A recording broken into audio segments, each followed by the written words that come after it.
Hello, and welcome to the League of Ultimate Questing. I'm Zach, the technical director for Slapdash Studios and the voice actor for Artyom Volkov, the cleric of sunlight and suffering. It's been over a year since we started this journey, and I'm amazed by how much we've grown as performers. With that said, you are now listening to a remaster of the first episode. Given limited technical options at the time, I can't promise perfection, but as this is the introduction to the series, I wanted to put our best foot forward. Despite a rocky start with audio issues and early mic jitters, our dedicated fans have stuck around and been rewarded with high-quality content, and we hope that you will join the other LU cuties as die-hard fans of this rapidly growing community. Thank you for listening.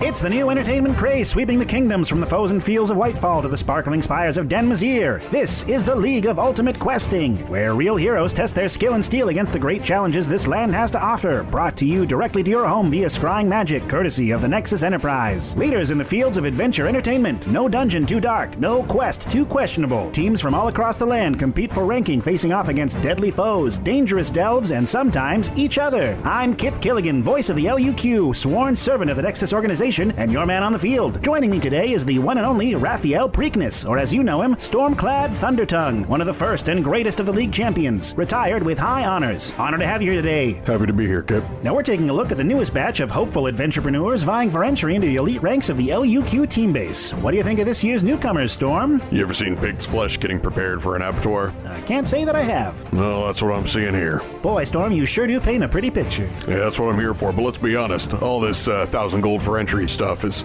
it's just a way of cutting the wheat from the chaff. We got thousands of entrants, everybody thinks that they can be an adventurer, and they don't really have what it takes. Well, hopefully there's some big surprises from the new teams in this season of the League of Ultimate Questing. Stay tuned for more pre-season coverage brought to you by the Nexus Enterprise and Dern Good Grub's Full Plate Diner. Come hungry, leave encumbered.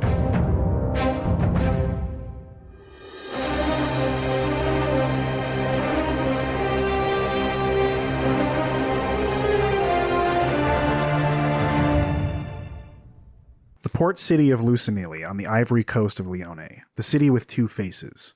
As you sail in, you can see the lower half near the wharf, dark and gritty. The buildings seem burnt and cast in shadow. Rising above them are the bright pyres and clean white buildings of the northern quadrant. There, in the 5 Guild Square, business is booming. People are milling and rustling about in all directions, forming groups, forming teams for the League of Ultimate Questing.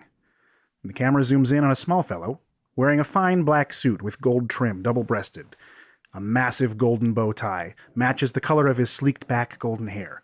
And a figure hovers in front of him, a kind of mechanical being, square-like in shape with a large central eye, and 4 mechanical wings humming, as it zooms in on his face. Kip Killigan here, signing in from the League of Ultimate Questing, on the scene in Lucinili. And here in the pre-season, we have teams signing up, raising money for their fees to join the League. Let's interview one of the local groups. Let's see. You there. Here's a fine-looking group, and the camera pans over to reveal these 4 individuals. Christ Zagran is a rather handsome fellow. He's about 6 foot tall in the right shoes. Long dark hair with a white streak. His eyes are green with a golden sun in the middle. His facial hair, somehow that perfect 5 o'clock shadow all the time. I wonder how he does it. Well, wonderful guyliner. Standing next to Christ is a shorter dragonborn who is somewhat small for a dragonborn, only about 5'8", nondescript with black scales and a paler underbelly. Their name is Haruthax. The most notable feature about Haruthax is the vestigial horns and frill that runs down the back of their head. Gazing up at the buildings around, somewhat distracted, is a somewhat small furbolg with light gray-green skin, golden eyes, and golden hair. The sides of his head shaved, the rest of it curly and falling long down his back. He has a scar that cuts across from the back of his head to the front of his cheek, a septum ring, and is wearing a large patched-together white fur cloak. You see a dark elf standing there. His skin is thin, black leather stretched tight over an iron skeleton lashed together with high-tension cable. He lacks the slenderness common among most of elvish descent, his people favoring broad shoulders and long limbs. He's gaunt to face, his hook nose turns at odd angles from repeated breaks. His eyes are crystal blue gems set into black sclera. His hair is shorn tight on the sides and back with a shock of pale gold on top. He wears a meticulously groomed Van Dyke for facial hair. He stands at 5'10" and is obviously malnourished. Well, now this is a group that I would say defines the term ragtag. Tell me, everyone, you're all interested in joining the League of Ultimate Questing, is that right? Yes. Why else would we be here? Could just be passers-by, but I'd say you look like a strong team. Now, are you guys excited about the fame and fortune that might befall you if your team succeeds at the questing and adventure that's in your future? Fame. It is the only thing I've been looking forward to. Well, what is it that you guys think makes your team special? We have some members that can shoot fireballs out of their hands, other ones who have wings. I don't see many dark elves. I guess that makes me special. And I would agree, that could make people like you even more. Everyone loves the underdog, and boy, do you guys look like underdogs. Perhaps they like underdog. Maybe they don't like underdog. Now, have you yet gathered your starting fee of 1,000 gold? This is a material concern. We are not worried about this so much as we are worried about our spirit. Well, why don't you tell me a little bit about what led you to this point? And at that, we're going to flash back. We see a large estate in the western part of the city. A big garden spreads out behind it with rose bushes, very finely manicured. There's servants walking about, watering things, trimming the garden. And there's a light rain pouring. Off in the distance, you can kind of see a storm brewing to the north. And there is a big white gazebo with a fine small table and a tea set placed in the center of it. And two very finely dressed nobles, a brother and sister, obviously twins, wearing white suits with powdered wigs. She has a bodice that seems to be pushing up next to nothing. He has rings on his fingers, and they look like mirror images of each other. And the four of you are sitting across from at the table, very out of place in this fine setting. And the woman is pouring you each a glass of tea and says, "Well, I think it's just so exciting that you all want to join the League of Ultimate Questing. It's so romantic, all the adventure and the action. Well, I think it's rather barbaric, Delilah. All that bloodshed. Did you know that there was a riot in the capital when the Ivory Lions lost against the Blue Flame Ascending? Oh, it's simply savage. Dear Desmond, you have no stomach for such things.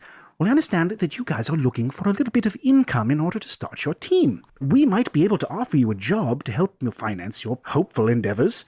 You see, last week was our name day, and me and Desmond received a rather nice present from our father. Yes, we had a bit of bad luck. We took a bit of a trip out onto the sea to play pirates, as it were. It was very exciting. And the father gave us our very own ship. It's very nice, with a full crew and everything. And we had some fun. They took care of us. They showed us how to pull the ropes and turn the wheel. It was rather exciting, if I do say so myself. And we thought, what better way to finish the evening than to go into one of the local seedy bars and pretend that we were adventurers fresh off the sea. And we may have had a few too many beverages. Yes, well, we did buy beverages from most of the tavern, which is really what got them to like us. And we left the crew in charge of the ship, and, well, when we went back, it was missing. The crew and everything, just gone. Father's a bit irate with us at this time. It's true, but if you could find where our ship is at, and we could get the good graces of our father back, we could easily give you 500 gold crowns to help your endeavor. And I bet we could even persuade father to be your patron. He's quite wealthy, a leader in the textiles industry. You're telling me you lost ship? Well, we're afraid it was stolen. We didn't necessarily lose it. We know where we parked it. I see. I assumed perhaps stolen. After all, losing a ship boat's not exactly easy. Well, it's a luxury ship. They couldn't have gone far. It's probably somewhere in the city. Yes, well, and we need to lay low until father's no longer irate with us, so we're going to have someone do it for us. And again, I imagine that father's a bit of a pushover. We could make him your patron, perhaps. This does sound like a good idea. So we find your boat and you give us money. 500 gold drachs, yes. We need 1,000. Well, you're on your way there, and if father agrees to be your patron, he could fund the whole thing. I've had luck tracking things in the past. Perhaps instead, we speak with father. He pays us 1,000, we punish children. We sound good? Oh dear, afraid that's not quite agreeable. Even having outsiders into the estate is quite against father's word. We're just breaking the rules again. Like yet another punishment. You see, we bring all this information you give to father, and he... No? This is not Your good? parents must not have been very kind. No. Mr. Volkov, I think we should help out these fine individuals. Yes, I'm seeing now that I am up against the wall in this. Yes. Well, perhaps you can just get a second job. And with that, we cut to another scene. We see the party in a small wooden room, finely made, velvet on the walls, beautiful dark wooden desk, but all the furniture, doorways, and shelving seems to be at a much smaller scale than any of you are used to. You're all sitting in chairs that are roughly the size of children's chairs. Clearly a finely made office. The man sitting across from you is a halfling that seems to be just spilling out of his finely buttoned suit and heavy coat. Thick neck, slicked back black hair, and he's smoking a very long cigarette with paperwork in front of him. And there's two halflings on either side of the door behind you that are much more muscular than your average halfling with the sleeves cut off of their tunics. And he takes a long drag. Very fine to meet you on this, the day of our scheduled meeting.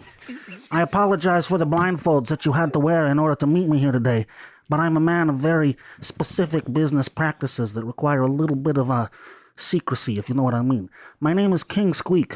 This is a name that my enemies have given me in order to try to taunt me, but I have taken it as a form of power, that I am not afraid of these titles. Now, there's a lot of different forms of power here in Lucinili.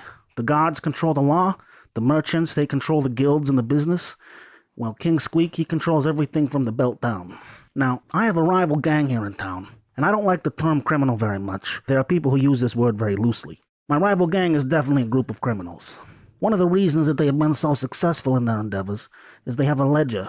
A magical ledger, which keeps information on all the trade routes leading in and out of Lucinili. It's protected by a magical cipher. It's very hard to translate. We've gotten our hands on the cipher, but we cannot get our hands on the ledger. Now, the group that controls it is called the Black Tongues.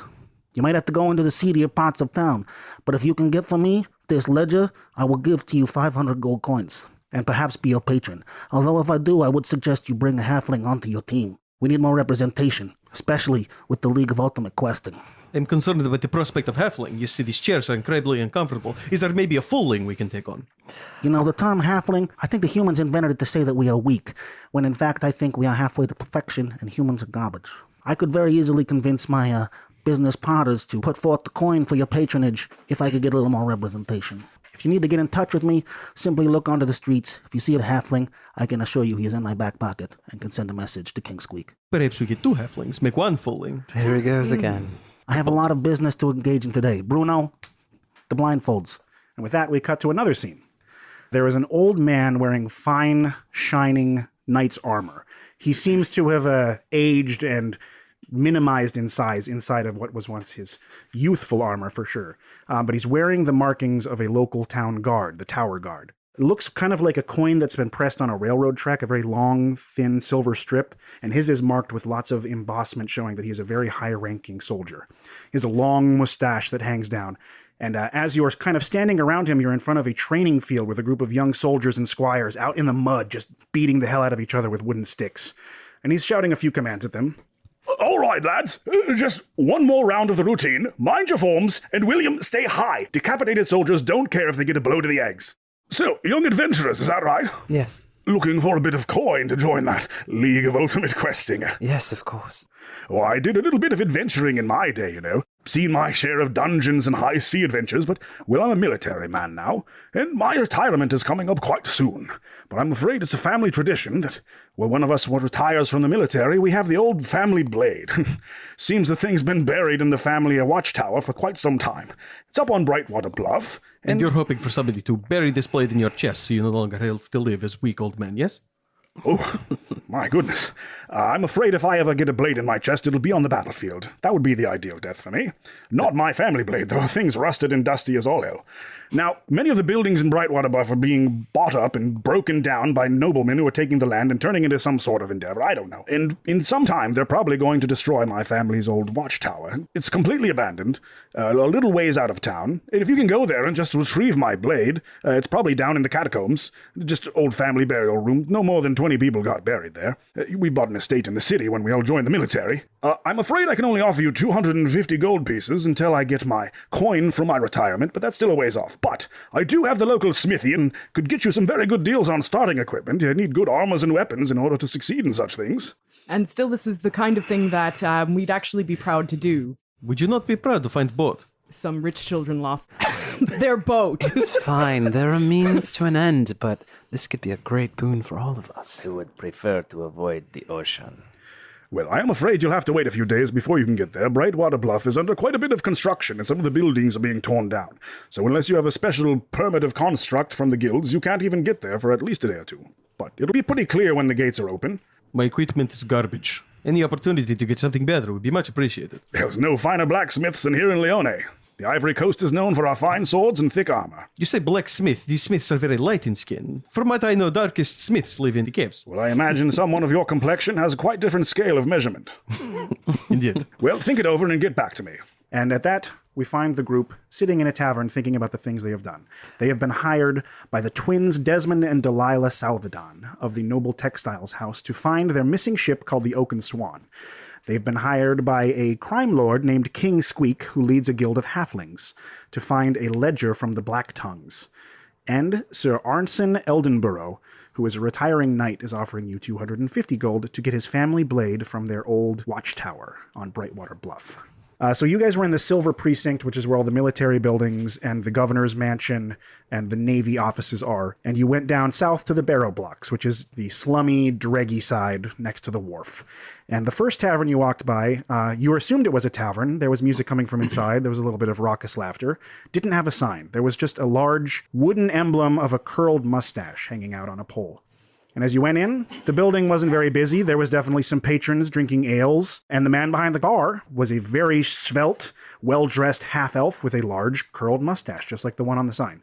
And despite the fact that there's probably 10, 15 patrons here, he seems to be running the place all by himself. He's fit as a fiddle and light on his feet, bringing everyone drinks, very friendly and hospitable. There's a man sitting in a wooden chair, just lazily plucking away at a fiddle. And you were all given a table and brought a round of whatever drinks you were most inclined to order, and you can think about the offers you have been made. You look like Firbolg, yes? Giant, big boys. Yes, that's correct. You must know good drink. You tell me good drinks and I will drink them. All we had back with my tribe was the mead. I look at the waiter. Do you have meat? I can get you a mead. I'll take a cherry bourbon, please. Very well. Quite all right, thank you. You do not wish some swamp water to wash through your face or nothing? It is for swimming. So that's 2 meads and a bourbon with cherry. Yes, please. Coming right up. Look, I don't like the halflings as much as you guys, but we need the gold. I like this halfling. His anti-human bent is refreshing. But unfortunately, I am not willing to cut my calves off at the knee in order to satisfy his other requirements.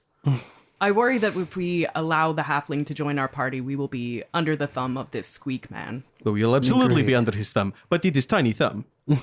Oh. I think we should definitely go for the sword. Yes, I agree. This is good at least for first. Worst case scenario, we get good gear, we get some extra money that we can use and leverage in order to help the children get their stupid boat back. It sounds like no matter what, we have to help out those two. I do not mind. I think obnoxious, stupid rich people are very easy to manipulate. I'm inclined to agree. You're not very conversational, Harutax,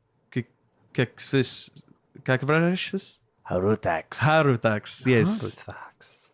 I do not wish to go out on the ocean, and the halfling... I trust saltwater is bad for nictitating membrane, yes?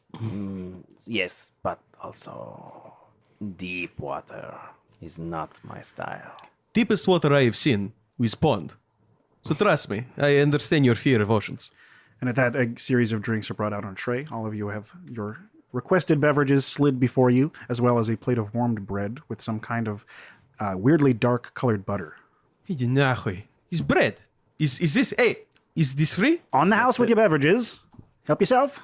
Just baked it this morning. And what is this? Oh, it's clove butter. Clove butter. Butter.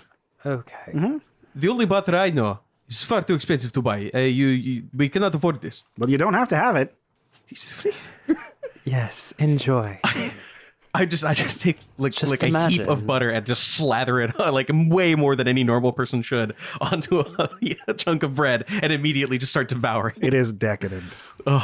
This is ridiculous. I decline eating the butter, saying, I'm watching my figure. You do not have figure to watch. You turn to side. I cannot see you anymore. So you've all been reminded that if you were to go for the blade in the watchtower, you have a couple of days to kill before that happens. None of you know the city that well. Chris, you spent maybe a week here before the rest of the party showed up, and you've all only known each other for most of the day, so working together will prove to be quite an adventure regardless of what task you choose. We just got assigned to each other by lottery, right? Correct. You've all just kind of met each other. You filled out a form to be like, these are my specialties, these are my strengths, and because you didn't have any friends here, you just kind of got the first team you were stuck with. The league just kind of assigned us to one another. You had the option to either pass or go with a team because you couldn't find anyone else to jump in with. And here you got these weirdos. Weirdos. Well, look, I mean, we can look for boat now. Worst case scenario, we find boat. We don't give back. We sell for significantly more than 1,000. And then if they try to give us trouble, we threaten to go to his parents and say, look, the children, they break the rules. I don't know, beat them with large sticks. Oh, Mr. Volkov, I love how your mind works. Good? It's good. I'm not sure if this is the case, but do we not need a boat to find a boat? I don't understand. I know you need to spend money to make money. It's the same with boats. Okay, I don't understand. This is okay though. Maybe it's on the shore. We talk to people. Somebody had to see giant boat disappear, yes? Yes. And it's pretty late at the evening at this point, and most of the crowd has wandered off. There's maybe just 4 or 5 people left in the tavern, 2 of which look like they're probably dock workers. They're both very salty and they have lots of hand injuries, and they just kind of reek of fish and polished wood cleaning materials. Another one looks like a retired guard who's off duty, and just a couple of drunks. And then, of course, the minstrel who's kind of half asleep playing his fiddle. What do we know about these black tongues? Presumably Black Tongue? They're criminals. I'm going to have everyone roll me a perception check. 21. Poor. Also poor. Terrible. 4. Well, you are all just engaging in your normal conversation, but being constantly on guard and paranoid. Artyom, you notice that one of the 2 dock workers, shortly after you've begun this conversation, gets up and stretches and says, I gotta go use it. Heads his way towards the restroom, keeps going past it, and then heads out the front door. This man lies. He says he's going to bathroom. He goes out front door. Well, are we going to go get him? I am. I get up immediately and start walking towards him. Okay, he is now on the front walkway that leads out onto the street. I'm not a stealthy man. I'm just going to kind of start walking in the general direction. It's the Sir. least stealthy drow. I am the Sir, least stealthy. I believe you dropped this silver? Roll me a persuasion check. Why are you drawing his attention? We can follow him if he's... Oh, okay. Then 21? 21. 21. You feel like he was pretty much giving you guys the cold shoulder, but at the sweetness of your voice and the promise of silver, he stops right at the door. He's like out on the front before it's closed and kind of turns around and leans in. Won't you come join us for a second? I'm awfully busy. If I drop the silver, though, I'd like to get that back, please. Just And he once. is eyeing you all very cautiously. I'll go back inside and start eating more bread. I don't want to scare him away. He comes back and he's like halfway in the tavern, like looking to your table. Harusax speaking is with not you. eating bread. Sniffs it once and kind of wrinkles their nose. So where's the guy? He's now like walking back into the tavern towards your table, but he's clearly still on his way out. I'm kind of lining up behind him. Just roll me a stealth check to see how obvious you are at getting behind him. Are you wearing scale mail? I am in fact wearing scale mail. Let's well, it's still the 5, so Yeah, there's a loud clump as you kind of block the door behind him. And he looks back immediately and says, oh boy. Come, sit down. And I think I've had my fill for the evening, gentlemen. And whatever. I'm gonna just fill in the door. No, Look, I don't want any trouble, guys. I got stuff to... I don't... Keep the silver, all right? I'm wondering why you lie to your friends. He's not my friend. He's my coworker. Coworker, friend. These Hey, are all Sal, very- fuck you. Yeah, fuck you too. Artyom laughs audibly. This is good. See, not a friend. Just getting a drink. On my way out now. Sorry to have as bothered Christ grows impatient, I believe he casts friend. you. Oh, okay. Friends. Does that get a saving throw? Remind me. No, it's not. Friends happens instantly, and then when it wears off, they're hostile. So he continues walking over to the table. Well, I know about the hostile part. Yeah. I just couldn't remember if there was a save. And he says, all right, one quick one. And he holds out his hand for the silver. Do we know each other? You just look so familiar. I just have one of those faces. I look at Chris. I gesture towards the man. I pull out the dagger. I give him a big old thumbs up. I start approaching the guy with the knife. I can't. Arvid waves hysterically no. Emphatically no. So this guy's just got his eyes locked on Christ as behind him, Artyom's like holding the dagger confused. And I'm just And Arvid's just waving his hands. No. And just, yeah. as I'm gonna slip the dagger back into my belt. And says, Does listen. Sal react as He does not care. He doesn't care. The guy who's still at the bar is just in his drinks. Yeah. And the guy who's sitting, he's just like staring very directly at Chris. Says, listen, friend, I'd be careful what you say in places like this. You don't want to drop certain names. It could get you in trouble. Did you know something about the black tongue? There you go. Doing it again. I'm looking out for your best interest here, friend. Okay. So the dark linguists. Just right behind him with my hand still on my dagger. So these dark linguists, they are, who do you know of them? Look, everyone knows the black tongues that works in the Hey, docks. oh, you're saying names perhaps you should not be saying. Do you want the conversation or not? I'm trying to warn you guys. We Apologies. appreciate it. But please, go on. I can't talk for free. I'm sorry. I'll get in trouble. Perhaps we pay you in a length of steel. They sound good? Oh, threats, okay. Is that how we're doing it? You know, I've got a pretty loud screaming voice. We're in the bar. You wouldn't need to scream at all. I'm gonna go. I've given you your warning. I just placed my hand gently on his shoulder. What's the duration on friends? 1 minute. Okay. Give me a name of place, and you go. You point a place anywhere on this block. That's the place. This answers questions. Not very well, but it answers questions. As he's like in the middle of trying to polish off his guys, saying, I hate mead. What the hell am I doing here? I think you were just Kicks about the to go. stool over, and Arvid, with your good reflexes, you actually just stand before the legs go out from underneath your chair, and he reaches for what looks like a hidden dagger underneath his coat. So I'm right behind him. Yeah, oh, yes, you are. I just put my hand right on top of this hand where it's going. Roll me an opposed strength check. Oh no. Ooh. 18. 18. All right, so he does not move any further, but he's clearly got his hand in his coat, and he is now like almost frothing at the mouth in panic. Perhaps if anybody could make this man a little bit more amiable, perhaps not with the magic that makes him angry immediately afterwards, this would be good. And at that, the door gets kicked in. A very loud whoom fills the silent bar, and a large figure fills the frame, blocking out what little lantern light is still from outside. How many other exits are there? There's one that seems to lead to upstairs, there's one that goes back behind the bar, and then there's the bathroom. And there's windows, most of which are fine, thick glass. I'm going to pull out my hand crossbow and just kind of put my hand on it. And the figure that stands in the doorway, you see it put one hand on top of the door easily with the height to do so. And it's a human wearing a kind of leather heavy breastplate with like ragged, greasy hair just hanging down. It looks like he's walking in out of the rain, and it's not raining. And he's breathing very heavily. And he's got a long, green, heavy cloak that's just like, you can smell it from here. And he says, and the bartender says, Hey, Boris, I haven't seen you around in a while. You doing all right, friend? The figure does not respond. He kind of staggers, almost like he's trying to keep his balance, like there's a great weight on his shoulders, and puts both hands on the bar. And the bartender comes over to check on him. Go ahead and roll me another either strength or dexterity check, as he's going to take this opportunity to try to duck away from you. Oof. I got a 23. It's not so good. It's fail. As the figure rolls and tries to duck for the door. It just takes off running. And as he moves in this kind of quick, aggressive fashion, this large figure just rips his hand out and grabs this guy by the back of his coat and slams him to the ground. I want everyone to roll initiative.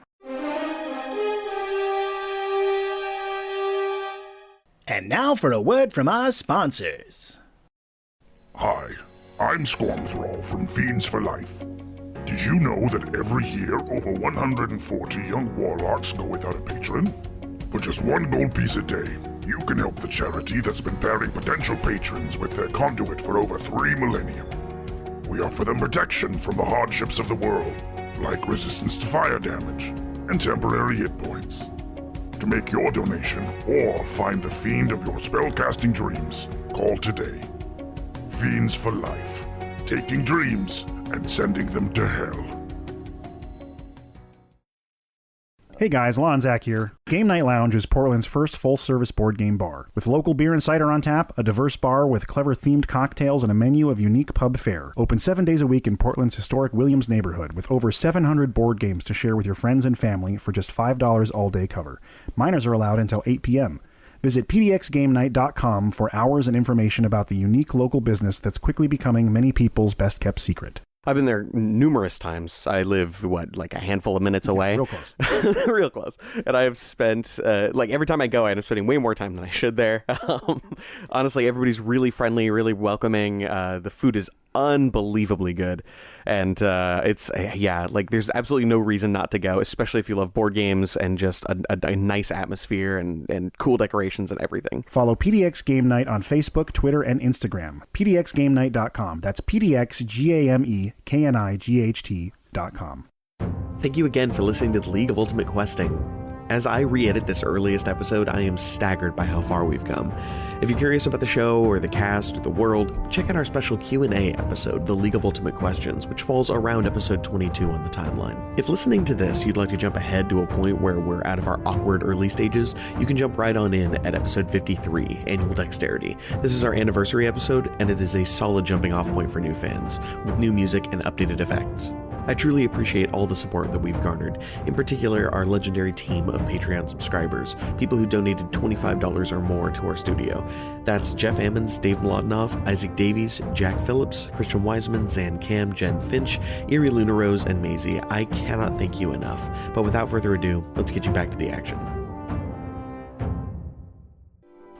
Have you been the victim of an unfair dungeon master? Have you been denied the use of class abilities, had your spells nerfed, or even falsely accused of metagaming, resulting in the loss of HP, shame, or even character death? You may be entitled to compensation in the form of gold, magic items, and experience points. Players have rights, and rules are rules. Call the lawyers who will make the rules work for you. The law offices of Min and Max. Rules attorneys. We do it by the book.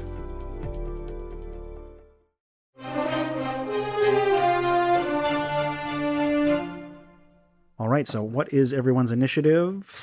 11 for Artyom. 10 for Christ. 9 for Haruthax. 19 for Arvid. All right, so the order is Arvid, the enemy, and continuing from there. So first up is Arvid. This is the scene before you. The large, bewildered, confused, lumbering man has slammed your friend, quote unquote, to the ground as he tried to make it for the door, somehow agitated by his quick movement. I mean, he is now pinned under this looming figure, and the figure now clearly has a very large blade on his back that he has not reached for in any way. What would you like to do? Arvid has been itching to tackle someone since the friend of ours got aggro. So I think the tackling is... Are you going for the guy who's making a getaway or the large lumbering fellow? The large lumbering fellow. Very good. You definitely have enough movement to make it there. To be clear, the blade is something that this person is wearing, right? Not that's like sticking out of their back like they've been stabbed. Correct. Okay. An important distinction. Yeah. So I'm not super familiar with 5th edition. Do we have Bull Rush or anything like what that? What you're going to do is roll me an athletics check. Ooh. Good. 22. But I got a 24. Yikes. Oh. This guy seems to be moving with a strength unlike any human you've faced before. Something about it seems almost otherworldly. But you do manage to grab onto him high and low on his clothing, and you're bearing down on him. But in your attempt to push, you've knocked over people smaller than you all the time. But this one does not budge. And he looks up at you, just ignoring the person on the ground completely. Roll me a perception check, now that you're up close to him. Well, so I got a 12. It looks like that's +4, so 16. All right. As you are facing him, you can see that the pupils of his eyes are not white. They are, in fact, filled with what looks like so much bloodshot that it's just red now. And there's no semblance of, sentience in his face. He seems like a beast. Hello? And at that, he's going to try to just punch you right in the stomach, because it's his turn. And I'm coming at you with a 9, which is a miss. So he takes one big swing at you, and then he stands to, square up, completely facing you now. And that completes his turn. This one is going to try to squirm away like the wiggling worm that he is. And he does quite well, making sure he does not draw anyone's attention as he kind of slides out the door. The fiddle player is going to stop and just move to the wall, confused. And the person at the bar who's kind of drunk is not going to pay any attention. I've got my eye on that goddamn fiddle player. I was going to say, the fiddle player doesn't just start up battle music. You're hopeful for a second that he's and then, fuck this. Yeah. And this guy seems like he probably has a room upstairs because he goes running for the stairs. I should get going. Disappears. And the bartender says, "Oh, hell no," and kind of crouches down behind the bar. Next up is Artyom. I got magic out for days. How do I want to lay down some sick fire magics? Get him with that sacred flame. I don't want to waste anything fancy. Yeah, let's go down with sacred flame. Okay. And that's just a good old-fashioned dex save on their part. I got an 8. 8, nice. Okay, that is 1d8 radiant damage. Laying down them thick, smoky goodness. 4. So not great, but okay. So the dimly lit tavern is for a brief moment from the outside. It looks like someone just took a flash photo as this bright light seeming to come from through the ceiling and down into this figure just kind of makes him stand erect as he's slammed with it. And you see just singes creasing into his face and upper body as the light just cooks away his skin. And that's not a bonus action, so I couldn't follow up with a hand crossbow shot, right? That's a full action. Gotcha. I do have bonus spells. Let me see. I don't think you have any bonus action spells. I do. I have Healing Word, which wouldn't help me. gotcha. Sanctuary, which wouldn't help me. Well, I would, but I'm not going to waste it. Cool. Then I'm not going to do squat. Wait, I can move, right? You can move. Okay. Then I'm actually going to impose myself behind him, or like between him and the door. Gotcha. Next up is Christ. You are back at the table and you see all this happening from a good 30 feet away. So Christ, kind of frightened that this all happens, activates his shard hide by mistake. And what does that look like? Crystals seem to erupt from him and act like a little sparkly armor. Yeah, so it's a sheen of this kind of reflective crystalline glow just kind of coats your skin like you've been laminated. And what would you like to do? That's an action to activate that? Yeah, I was just about to check that right now. I'm almost positive it is, so we'll say it is. Yes. There's going to be so much fun of us shuffling through our characters, being like, hold on, what can I do? Session 1, baby. Session 1. Learning new characters. Yes. So would you like to move at all? You're still sitting at the table comfortably. I feel like Chris would just sit there for a moment to take in what's going on. You should aggressively recline. Yes, I'm going to aggressively recline. Which is difficult on a bench, but you somehow pull it off. Haruthax. I don't know if Haruthax does anything just yet. Yeah. This person hasn't attacked, but it looks. I guess he's getting ready to attack. He definitely threw a punch at Arvid, but whether or not that matters to you is up to you. Yeah, that's He true. also slammed a random passerby down on the ground. Yeah, he's taking everyone to slam down. I'm not too worried about random passersby. Haruthax will turn to look at Christ. Do you think if the Firbolg is taken out, we could get ourselves a halfling? Nice. I don't know if I could trust a halfling. Okay, All right. we should probably intervene. Jesus Christ. That brings us back to Arvid. All right. You are now toe-to-toe with this figure who is at least a foot shorter than you, but still somehow imposing. I'm all in it. Arvid is going to begin the rage process. Oh, yes. Yes. I'm going to be filling out the paperwork to begin the process to start a rage. Yeah, it's a lot of paperwork. So it's a bonus action. I don't have to like sit up and charge my You power. are or now anything. raging. I am raged. So then I'll go for another hit and maybe I'll get him this time. Regular hit. Just a punch-a-rooney? Just a punch-a-rooney. I don't Sounds think good. I don't have no weapons From on me. behind, is there anything particularly noteworthy about this person? There's no wounds or anything like that. A fine booty. There's an Arvid between you and him right now, so if you move, I'll give you a okay. full perception check. You have a +3 on this one. You're not proficient with unarmed, but you definitely hit. He's wearing very little armor, just leather, so you clock him right in the face. What's your strength mod? My strength modifier is +2. Nope, I lied. 3. There it is. And your raging +3. gives you another +2. Oh my gosh. So you deal him a square 6 damage right in the face as his nose is just concave and begins to trickle down into his mouth. Yuck. He's weirdly non-responsive to that. He definitely takes the blow and it has damaged him, but it seems to get him going. D12 plus. Oh, you're not rolling damage. You just unarmed is always 1 point, unless you're a trained monk or you have tavern brawler or the like. I guess we're probably not like wearing any armor or have our weapons. Or You'd have your armor on. Okay. Your armor class is your armor class, and plus you're a barbarian, so it And I doesn't don't matter have- if you're wearing. yeah. armor. Yeah, You just don't have your shield bonus, so you're at a 14 AC. It is now the enemy's turn. He is going to attempt to return your blow, and in your energy of a full rage, you are now somehow feeling a connection with him in that you feel he is in a similar state of mind and body. And he's going to come back and go big old haymaker right at you. That is a 15, which does connect with your shieldless armor class, and he's going to strike you for 5 points of bludgeoning damage. But you are raging. So round down. 2 points of bludgeoning damage. You would have taken 5, but as you're raging, you half all of these kinds of non-magical attacks. And you're pretty sure he's doing a similar thing. Oh boy. And he's actually going to make an attack with his other arm now that he's focused on you because he is proficient in fighting with both fists. And he's going to just turn and clock at Artyom blindly. Oh, hello. It's not so much that he's like squaring off with Arvid. He's just like, there's a face. I'm going to hit it. Something about him is absolutely mad. And he misses you. Marvelous. You probably think he broke his pinky punching into your scale mail. Gotcha. Doesn't phase him. You feel it, but it doesn't hurt you bad. And that makes it Artyom's turn. Why is it that the little man and giant man comes to attack me? This is unfair. And I try to clock him right back. All right. Oh, wait, hold on. No. He attacked me. I'm going to kill him. Okay. I'm going to attack him with my rapier. Short sword? Short sword, you're right. I wanted the rapier. 19. That definitely hits.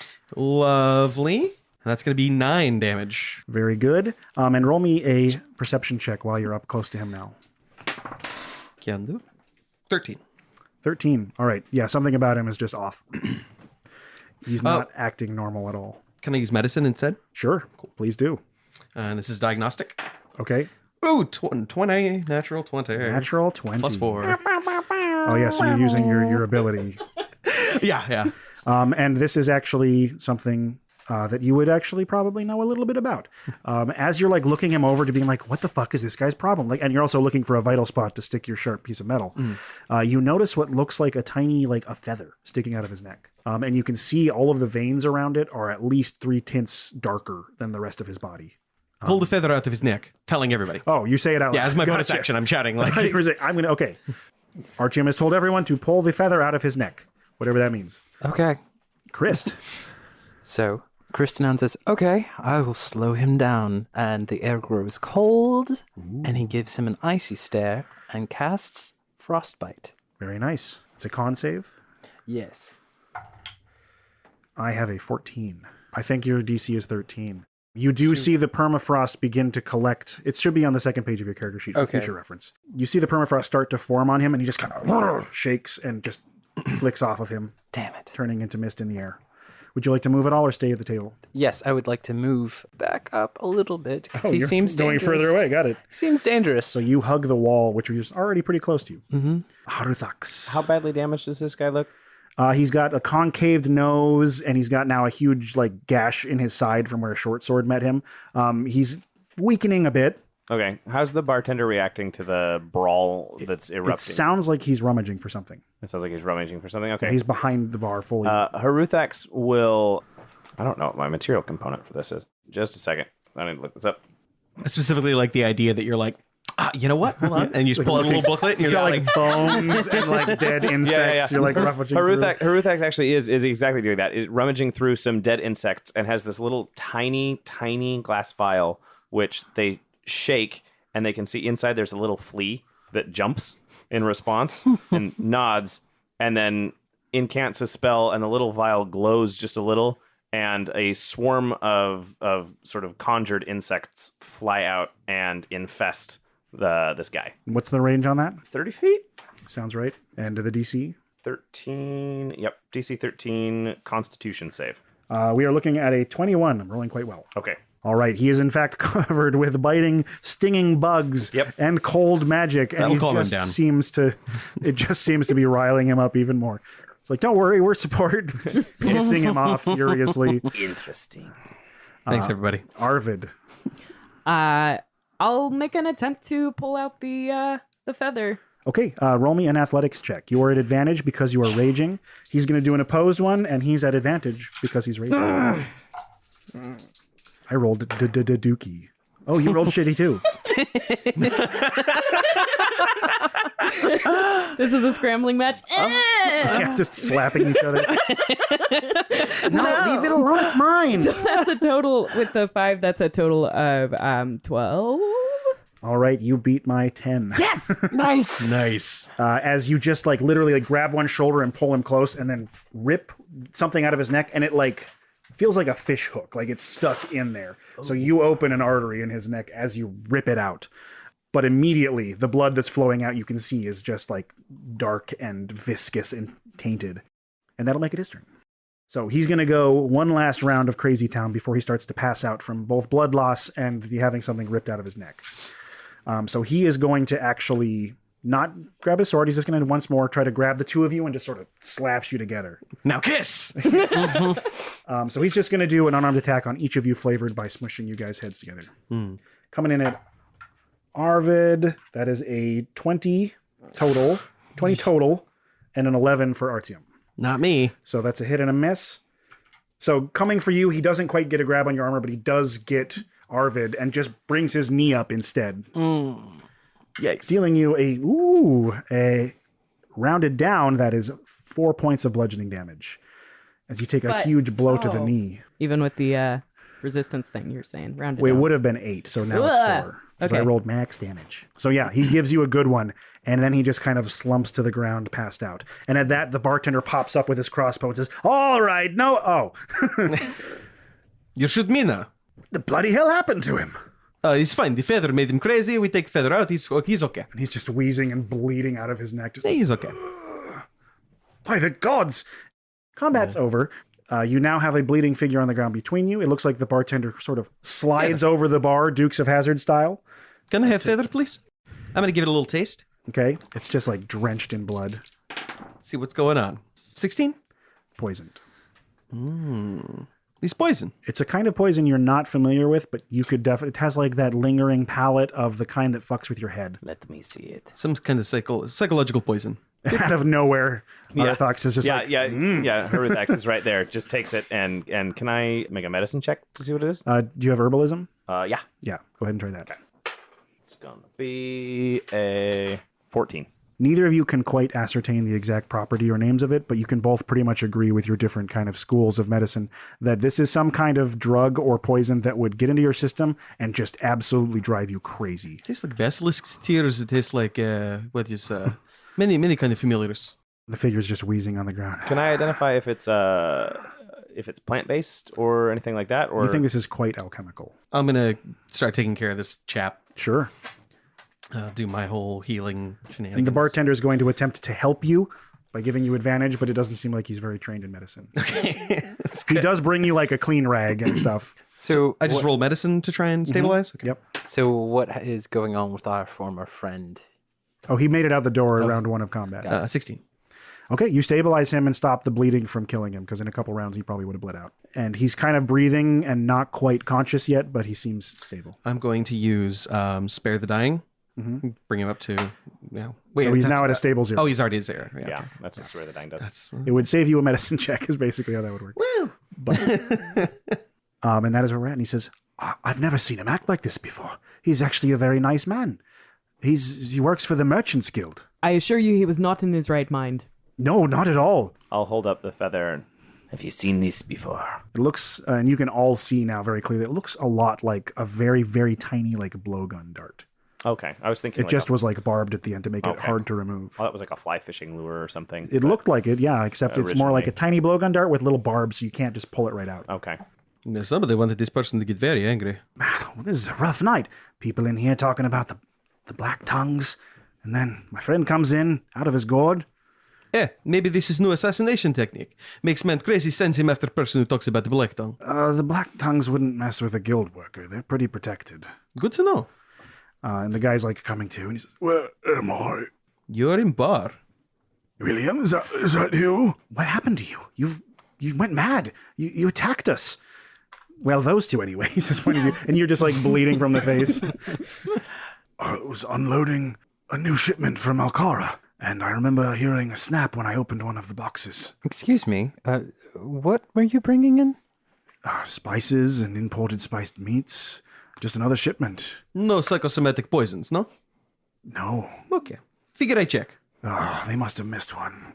Oh, that stings. Did you see anything before you went black? I just heard a snap. Must have been trapped. Sometimes the Alcarans send us poisoned or trapped goods. Usually they get it at the gate, make sure none slips through, but they must have missed one. What dock was this? We were at the Southern Cutlass. Southern Cutlass, okay. Maybe you go ahead and rest? Yeah. Can I have a room for the night, William? He says, on me, just go. Stop bleeding. Go away. Do you need some help cleaning up this blood? I could use some help upstairs if you don't mind. I can do that. He says, if there's one thing I know how to do in this district, it's clean up blood. He gets down and elsewhere-inges the floor. You see, it's very late. More than likely, anybody who's working there, not going to be working now. I say we collect our things, get ourselves ready, we go down, we check out what's going on in this Southern Cutlass. Well, you're clearly all outsiders in town, and you've helped me by bringing my friend to his senses, be it with blade or fist. Maybe I can point you in the right direction. I'm not involved with any of this stuff, and you didn't hear it from me, right? But I think if you go to 2 Clocks Market and ask around, you might be able to find some info on where the Black Tongues have been dealing lately. Okay. And if for some reason we get chased by the same people who attacked this man, or, something worse? Oh, no, that was a trade from another country. There's sort of this relationship between the Leonans and the Alcarans in trade, where most of it's upright, but every now and then they just sneak in a surprise because we kind of hate each other. This is an awful lot of proper nouns, which I'm not familiar with, but that's okay. Somebody else will explain to me later. This was a bad bit of business between kingdoms. This makes sense. I say we go take a look. Afterwards, we keep your place from being damaged despite the bar fight and despite Crazy Man. Maybe you give us free room? I'll give you one room to share. It's a big one. This is okay. When I was growing up, we usually had 6 or 7 people to single room. We should have our conversation up there. Da. Agreed. And again, you didn't hear this from me. Hush, hush.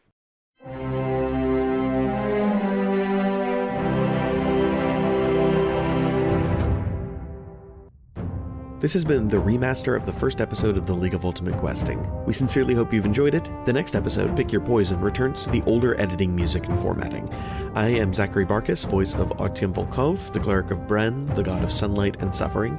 I am also the editor, producer, and overall technical director for Slapdash Studios. I would also like to take a moment to thank Sam Frost, voice of Arvid Ulfmund, the Fearbulg Barbarian, Michael Loving, the voice of Hotothax, the Warlock of the Firstborn, a custom patron designed by Law for this campaign, Alante Barakat, the voice of Christ Zagrand, the Crystalline Sorcerer, a custom subclass designed by Law for this campaign as well. I would also like to thank Law Johnson himself, our amazing dungeon master and the creative director for Slapdash Studios, without whom none of this would have been possible. But most of all, I'd like to thank you again for listening. Check out new episodes every Monday and bonus content every Friday. You can find all of our episodes and more at theluq.com, as well as links to our social media. You can also find our D&D interview show, D20 Questions, where we sit down with local Portland geek magnates over a few drinks and a lot of laughs. Thank you again for listening, and until next time, we wish you luck.